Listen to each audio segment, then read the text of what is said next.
Ini yang dahsyat ya, yang saya sering katakan bahwa semua dalam Islam itu pokok-pokoknya terkorelasi. Jadi antara ini akidah, ibadah, bahkan turunannya muamalah sampai ke akhlak, itu nyambung semua, ada. Jadi kalau kita bicara ke manfaat, kalau ini kan mengonfirmasi yang ke sini, ke akidah, yang tadi itu. Kalau kita bicara manfaat, berarti aspeknya ke muamalah tuh. Ya, khususnya terkait dengan lingkungan. Karena ibadah sendiri adalah praktek muamalah kita dengan Allah, pembuktian kebertuhanan kita kepada Allah. Kalau sudah bicara ke sini, umumnya kan arahnya ke sini nih. Ya, dampak kepada kehidupan kita dalam berinteraksi dengan lingkungan, dengan manusia, dengan kehidupan dan sebagainya. Maka Allah langsung menjawab, Allah sendiri yang langsung menjawab. Satu, manfaat sholat itu pertama, bisa melatih pribadi kita menjadi lebih baik. Menjadikan seseorang insan beriman menjadi baik. Ingat, seseorang itu jadi baik kalau bisa mengelola dirinya kan, nafasnya, jiwanya, supaya tidak berdiri sendiri di sifat fujur. Dan masih ingat apa yang saya sampaikan dulu sekali, ya kan? Fujur itu kalau sudah berdiri sendiri diprovokasi setan, wujudnya kan dua. Kalau bukan fahsya, itu mungkar. Fahsya keburukan yang bersumber dari syahwat, pornografi, porno aksi, LGBT, ya, dan turunan-turunannya, kata-kata jorok, kotor, itu fahsya. Mungkar yang diingkari oleh hati, perbuatan-perbuatan nampak, ya mohon maaf sekali, berdusta, kan, merampok, membunuh, menipu, korupsi, dan sebagainya. Ya ini nyogok, itu mungkar. Makanya saat nyogok kan hatinya mengingkari, saat korupsi hatinya mengingkari, saat tipu-tipu hatinya mengingkari, dan seterusnya. Ini mungkar. Nah, sholat kalau benar mengerjakannya, itu bisa mencegah ini semua. Dan pencegahan diutamakan. Bukankah Anda sih yang mengatakan mencegah lebih baik daripada mengobati? Jadi kalau kita ingin mencegah diri berbuat ini dan menjadikan secara langsung menjadi baik, bertransformasi kepada soleh baik, maka ternyata latihan dasar pertama itu sholat. Maka dalilnya muncul Quran surah ke-29 tadi, ayat ke-45. Langsung saja kepada intinya. Innas sholata tanha 'anil fahsya wal munkar. Sungguh, perhatikan cara menerjemahkannya. Sungguh, sholat yang dikerjakan sesuai ketentuan dan aturannya itu. Innas sholah, ingat alif lamnya. Terjemahkan alif lamnya. Innas sholata, bukan inna sholata, innas sholah. Sungguh, sholat yang dikerjakan dengan benar itu sesuai dengan ketentuan dan aturannya. Tanha 'anil fahsya'i wal munkar. Maka hasil dari itu bisa mencegah pelakunya dari perbuatan keji dan mungkar. Jelas ya? Nah, jadi kalau ada orang-orang yang sholat tapi masih nampak pada dirinya perilaku keji, fahsya dan mungkar, dicek ini. Boleh jadi sholatnya belum sesuai dengan ketentuan dan aturannya. Nah, yang kedua, sholat menghadirkan ketenangan kepada jiwa. Lebih tenang. Orang sholat itu tenang bawaan jiwanya. Dan jiwa yang tenang melahirkan pikiran yang cemerlang. Jiwa yang tenang melahirkan perilaku yang menawan. Jiwa yang tenang melahirkan segala ide-ide yang penuh dengan kebaikan dan kemuliaan.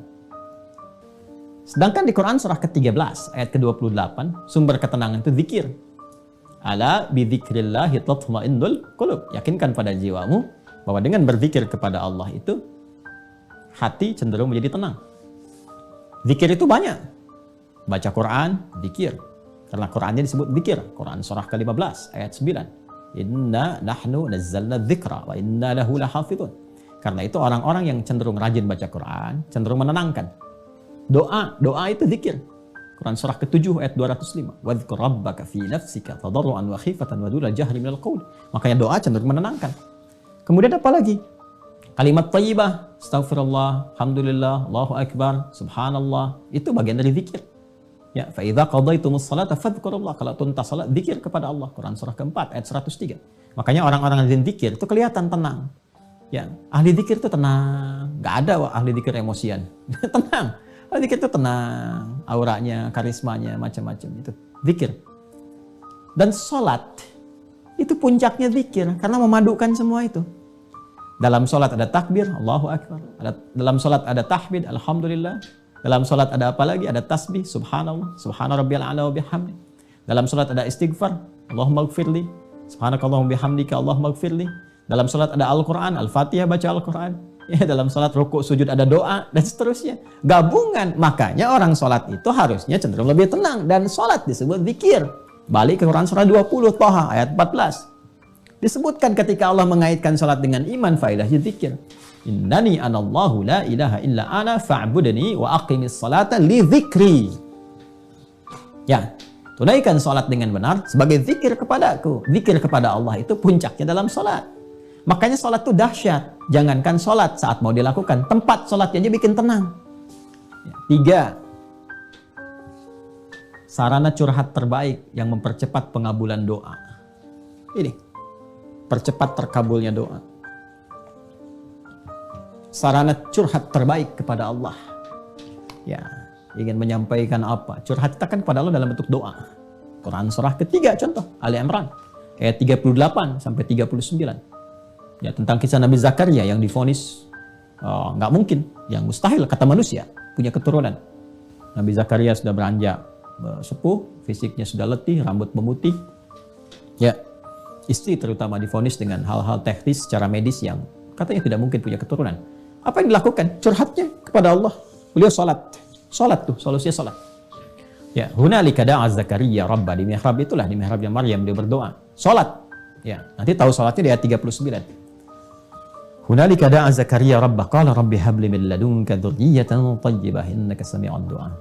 Dia berkata, ya Allah, mereka mengatakan aku nggak mungkin punya keturunan.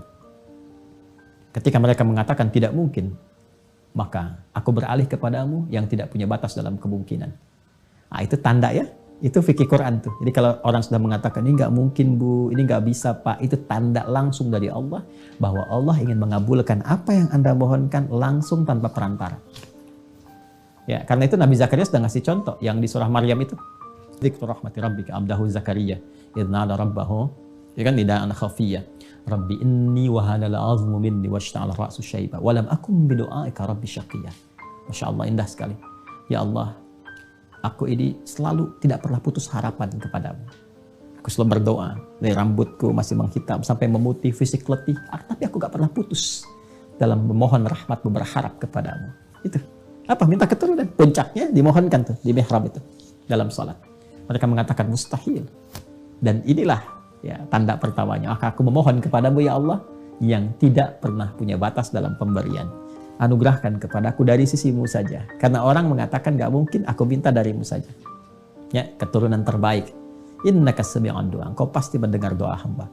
Kalau yang pada maha mendengar pun belum dikabulkan, lantas kepada siapa lagi hamba mesti memohon? Apa yang terjadi? Fanadatul malaikatu wa huwa qa'imun yusalli. Itu dalilnya. Fil mihrab. Maka seketika turun malaikat, sedangkan Nabi Zakaria itu masih berdiri dalam sholat. Masih berdiri.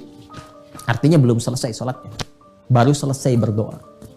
Seketika turun, menyampaikan, Annallaha yubashshiruka bi Yahya. Beri kabar, kau akan punya anak. Dapat kabar dari Allah, jadi kabulkan, akan punya anak, istrimu akan mengandung.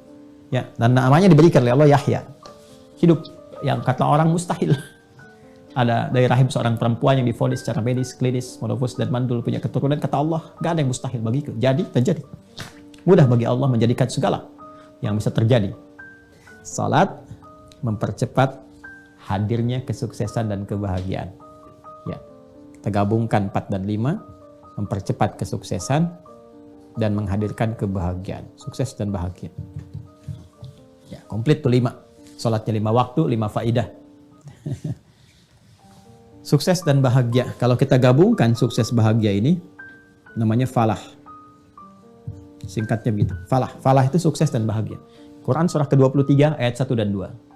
Qad aflaha al-mu'minun. Saya lagi ke sini, orang beriman. Ya, Quran surah 23 Al-Mu'minun ayat 1 dan 2. Qad aflaha al-mu'minun. Orang beriman, kalau benar-benar iman melekat pada dirinya, identitas berimannya bagus, diimplementasikan imannya dengan ibadah yang benar, pasti menggenggam kesuksesan dan kebahagiaan. Apa ciri pertamanya?